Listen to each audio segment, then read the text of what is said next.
Hey Rayleigh, and anybody else watching, and welcome back to another message from your Father. Today, Luke 21 and 22. Yesterday, we looked at Zacchaeus. We looked at the parable of the 10 minas minus. I feel like I never say that right. The triumphal entry we looked at. We looked at Jesus at the temple, his reaction there. We saw his authority questioned.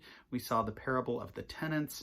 We saw his take on give to Caesar what is Caesar's and God to what is God's. Taxes there. Beyond that, we saw the marriage at the resurrection. What does that look like, and whose wife or husband is whose? How does all that work? So we looked at that. Today in 21 and 22, we're going to look at the widow's offering, signs of the end of the age. Judas agrees to betray Jesus. We're going to look at the Last Supper, Jesus on the Mount of Olives. We'll look at his arrest, and then Peter's denial. Beyond that, we'll finally see Jesus before the guards and then before Herod and Pilate. So just in those two chapters, we got a lot, and a ton of that happens in 22. Things really start to gear up. So 21 is where we're starting. As he looked up, Jesus saw the rich putting their gifts into the temple treasury. He also saw a poor widow put in 2 very small copper coins. "I tell you the truth," he said, "this poor widow has put in more than all the others. All these people gave their gifts out of their wealth, but she, out of her poverty, put in all she had to live on." Some of his disciples were remarking about how the temple was adorned with beautiful stones and with gifts dedicated to God. But Jesus said, "As for what you see here, the time will come when not one stone will be left on another. Every one of them will be thrown down." "Teacher," they asked him, "when will these things happen? And what will be the sign that they are about to take place?"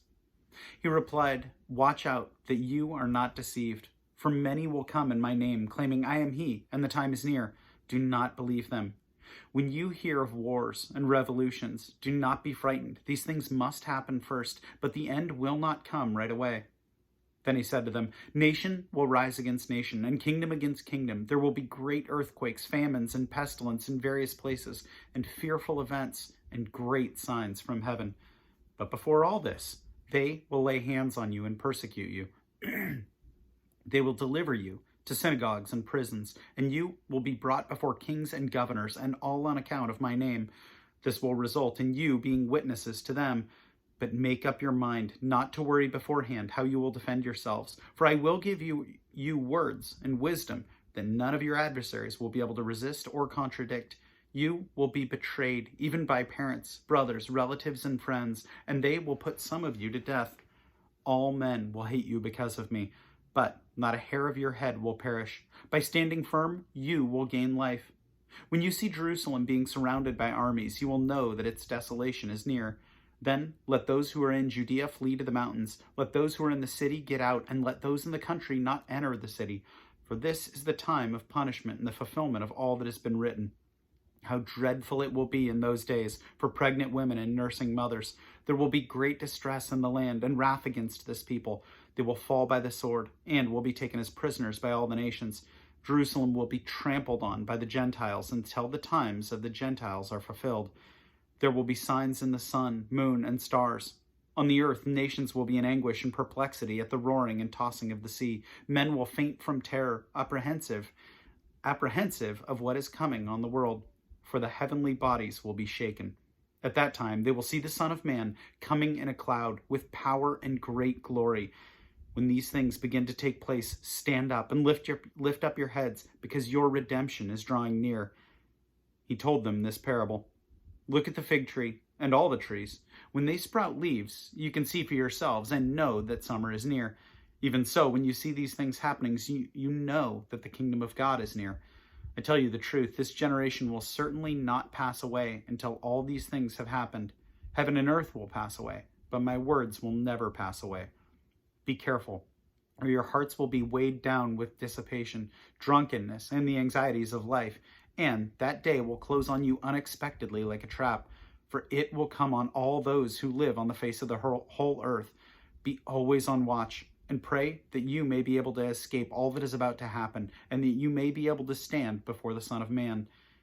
Each day, Jesus was teaching at the temple, and each evening he went out to spend the night on the hill called the Mount of Olives, and all the people came early in the morning to hear him at the temple. chapter 22. Now, the feast of unleavened bread, called the Passover, was approaching, and the chief priests and the teachers of the law were looking for some way to rid of Jesus, for they were afraid of the people. Then Satan entered Judas, called Iscariot, one of the 12, and Judas went to the chief priests and to the officers of the temple guard, and discussed with them how he might betray Jesus. They were delighted and agreed to give him money. He consented and watched for an opportunity to hand Jesus over to them when no crowd was present. Then came the Passover, or the day of unleavened bread, on which the Passover lamb had to be sacrificed. Jesus sent Peter and John, saying, "Go and make preparations for us to eat the Passover." "Where do you want us to prepare for it?" they asked. He replied, "As you enter the city, a man carrying a jar of water will meet you. Follow him to the house that he enters, and say to the owner of the house, 'The teacher asks, where is the guest room where I may eat the Passover with my disciples?' He will show you a large upper room, all furnished. Make preparations there." They left and found things just as Jesus had told them. So they prepared the Passover. When the hour came, Jesus and his apostles reclined at the table, and he said to them, "I have eagerly desired to eat this Passover with you before I suffer. For I tell you, I will not eat it again until it finds fulfillment in the kingdom of God." After taking the cup, he gave thanks and said, "Take this and divide it among you. For I tell you, I will not drink of it again, of the fruit of the vine, until the kingdom of God comes." And he took the bread, gave thanks, and broke it, and gave it to them, saying, "This is my body, given for you. Do this in remembrance of me." In the same way, after supper, he took the cup, saying, "This cup is the new covenant in my blood, which is poured out for you. But the hand of him who is going to betray me is with mine on the table.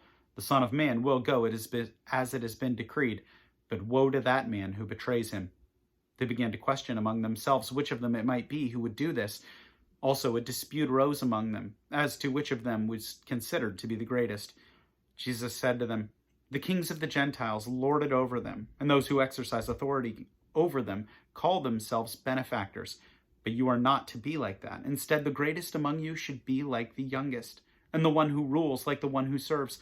For who is greater, the one who is at the table or the one who serves? Is it not the one who is at the table?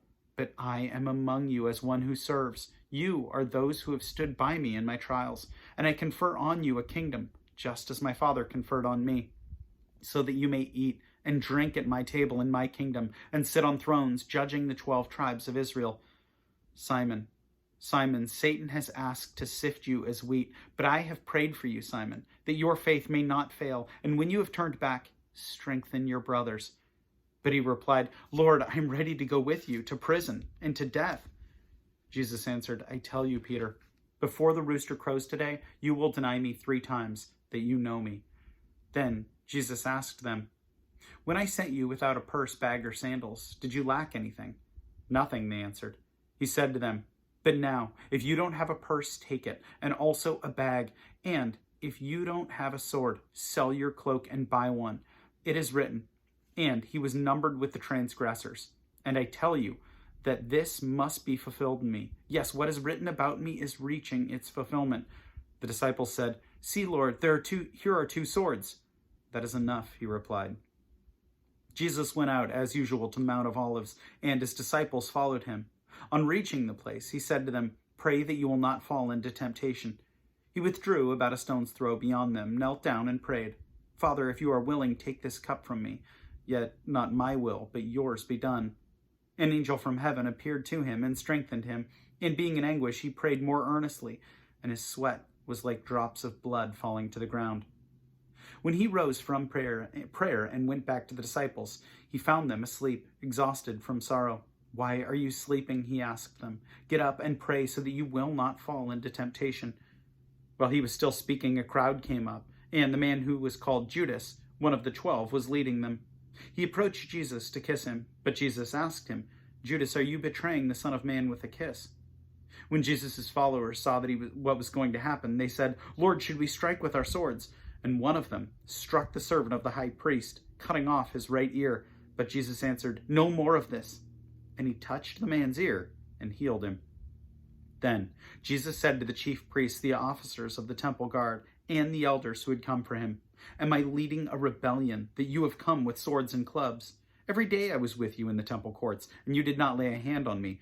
But this is your hour, when darkness reigns. Then, seizing him, they led him away and took him into the house of the high priest. Peter followed at a distance. But when they had kindled a fire in the middle of the courtyard and had sat down together, Peter sat down with them.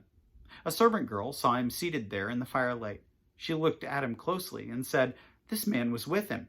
But he denied it. "Woman, I don't know him," he said. A little later, someone else saw him and said, "You also are one of them." "Man, I am not," Peter replied. About an hour later, another asserted, "Certainly this fellow was with him, for he is a Galilean." Peter replied, "Man, I don't know what you are talking about." Just as he was speaking, the rooster crowed. The Lord turned and looked straight at Peter. Then Peter remembered the word that the Lord had spoken to him, "Before the rooster crows today, you will disown me 3 times." And he went outside and wept bitterly. The men who were guarding Jesus began mocking and beating him. They blindfolded him and demanded, "Prophesy, who hit you?" And they said many other insulting things to him. At daybreak, the council of the elders of the people, both chief priests and the teachers of the law, met together, and Jesus was led before them. "If you are the Christ," they said, "tell us." Jesus answered, "If I tell you, you will not believe me. And if I asked you, you would not answer. But from now on, the Son of Man will be seated at the right hand of the mighty God." They all asked, "Are you the Son of God?" He replied, "You are right in saying that I am." Then they said, "Why do we need any more testimony? We have heard it from his own lips."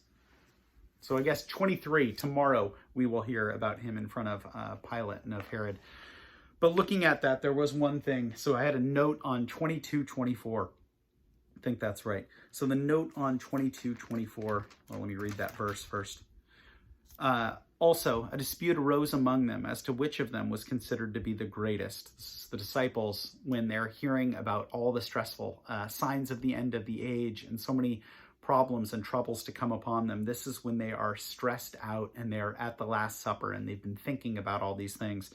And this note says, even at the emotional Last Supper scene described here, the disciples fell into their habit of worrying about rank and status. Not until after Jesus had died and returned did they understand the true nature of the kingdom he was setting into motion. It is a kingdom primarily of spiritual, not political power, and in it, the greatest is the one who serves others. And that's part of my prayer for you, really, is that even in those moments where you are stressed out or things are getting really, really intense, that you don't panic and just revert to a self-serving nature or what's the word I'm looking for? Self-preservation or a self-preservation mode, but that you look to Christ first. And that's going to be counterintuitive for a while. But my prayer is that you get to that point where you are reaching out to God first and making those prayers first. And know that I'll be praying for you for that as well, because it's a lifelong journey, but there is no more noble pursuit than pursuing Christ first.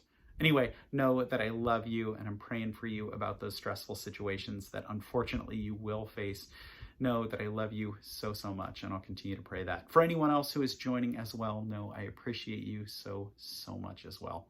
And I'll plan on seeing you tomorrow. Have a good one.